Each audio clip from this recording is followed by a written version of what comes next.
O Congresso Nacional concluiu essa semana os debates em torno do projeto de lei de conversão da medida provisória 936. Essa medida provisória é aquela que instituiu o programa excepcional, emergencial de manutenção de empregos e que tem como vértices centrais a possibilidade de redução proporcional de jornada e de salários e de suspensão do contrato de trabalho, período em que o empregado recebe do governo um benefício calculado com base no seguro-desemprego. Essa tramitação então foi concluída e agora o projeto de lei vai para a sanção presidencial. Foram feitas algumas alterações na medida provisória. O primeiro ponto a ser destacado é que essas alterações não impactam nos contratos que foram celebrados na vigência da medida provisória. Ou seja, enquanto a lei não for promulgada e publicada, vale a medida provisória e todas as contratações feitas com base na medida provisória vão ser regidas pelas regras ali estabelecidas. Foram feitas algumas alterações. A base foi mantida. Assim, naquelas empresas com receita bruta em 2019 inferior a 4.800.000, permanece a regra anterior, ou seja, empregados que percebam até 3 salários mínimos ou hipersuficientes podem fazer contratação individual da redução de jornada e salário nas modalidades de 25%, 50% ou 70% e também suspender o contrato de trabalho.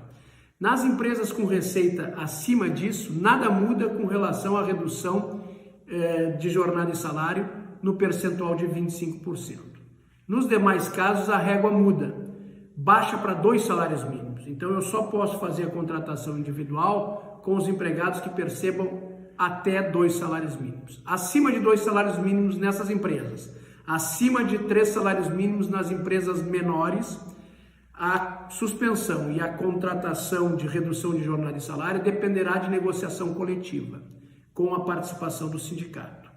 Salvo uma outra novidade trazida no projeto de conversão, que eu posso contratar individualmente com o meu empregado essas outras modalidades e se ele tiver uma faixa salarial acima de 2 ou 3 salários mínimos, se eu garantir ao empregado o mesmo que ele percebia antes da redução ou da suspensão. Ou seja, eu pego o valor pago pelo governo, mais o que eu pago no caso de redução salarial e de jornada, e eu tenho que complementar o valor que ele recebia antes. Se eu proceder dessa forma, posso fazer a contratação individual. Se não fizer, eu dependo da negociação coletiva. Nós temos também outras alterações que foram produzidas na tramitação no Congresso. Uma muito importante é aquela questão da vigência das convenções e dos acordos coletivos de trabalho. Foi estabelecido que durante o estado de calamidade, mesmo encerrada a vigência da convenção ou do acordo, as cláusulas e condições permanecem valendo. Ou seja, a regra geral de não sobrevigência das cláusulas e condições, ela não vale no período de calamidade pelo Covid e as empresas vão ter que manter os benefícios, mesmo em se tratando de convenções coletivas expiradas antes da edição da lei, nos meses de março, abril, maio, e também para aquelas que vierem até sua vigência encerrada após a nova lei. Nós temos ainda outras alterações que foram produzidas, mas a mais importante delas é que o governo, por ato administrativo, pode prorrogar o programa. No estado atual, nós estamos limitados a 90 dias. O governo pode prorrogar sem nenhuma tramitação legislativa essa vigência. E se diz que o governo vai permitir por mais 30 dias, ou seja, 120 dias de programa. E nesses 120 dias, o empresário poderá usar a suspensão do contrato de trabalho por 60 mais 60 dias ou a redução de jornada e salários por 90 mais 30 dias. Foram criadas também umas outras regras de que o aposentado que não recebe o benefício do governo, em caso de contratação individual, a empresa tem que pagar o mesmo valor que o governo pagaria se ele tivesse direito ao programa. A contagem, aquela garantia de emprego permanece a mesma, ou seja, o empregado durante o período de redução ou de suspensão tem garantia de emprego e por igual período após o seu retorno. Se essa medida for adotada por 90 dias, o empregado tem garantia de emprego por 90 dias e por mais 90 dias. Se o empresário quiser demitir o empregado na sua volta, ele tem que pagar uma indenização que é alta. No caso de suspensão do contrato ou redução de jornada de 70%, eu tenho que pagar 100% do salário que ele teria direito no período de garantia.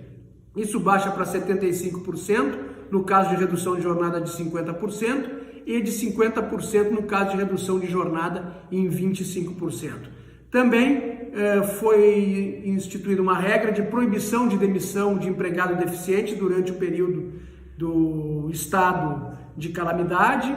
Também muito debatido aquele artigo 486 da CLT, que o presidente Bolsonaro chegou a dizer que as empresas poderiam cobrar dos governadores que estavam fechando as empresas a multa pela rescisão do contrato de trabalho. Agora a lei é expressa dizendo que o artigo 486 não se aplica aos casos de atos de governo federal, estadual ou municipal a respeito de fechamento, então não se aciona esse mecanismo do 486. Também tem alterações quanto ao programa de participação nos lucros e resultados, um novo índice de correção dos débitos trabalhistas e também uma prorrogação por um ano da desoneração da folha de pagamento para 17 setores. São essas, então, as alterações, agora dependemos da sanção presidencial.